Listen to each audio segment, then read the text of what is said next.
उत्तर प्रदेश में population policy को लेकर जमात इस्लामी हिंद ने सवाल उठाए हैं। तंजीम का कहना है कि एन इंतखाब के वक्त ये पॉलिसी लाना शक पैदा कर रहा है। सरकार इसके जरिए मजहबी नफरत पैदा कर कामयाब होने की कोशिश कर रही है, लेकिन रियासत के अवाम सब समझ रही हैं।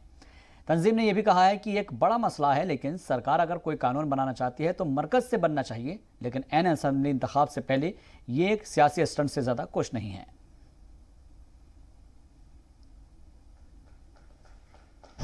देखिए, इस वक्त यूपी में जो पॉपुलेशन कंट्रोल बिल लाने की कोशिश हो रही है और ये 2 बच्चों से ज़्यादा जिनको बच्चे होंगे उनको पेनलाइज किया जाएगा, मुख्तलिफ सहूलतों से उनको महरूम कर दिया जाएगा।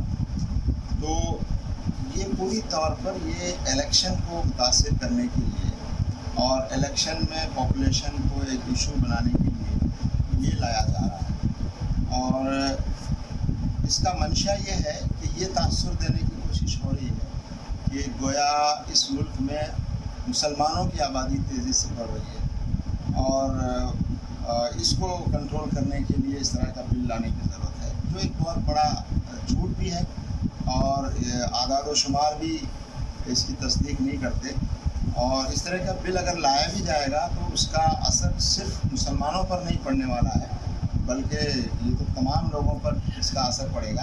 लेकिन हम इस बिल को गैर ज़रूरी समझते हैं।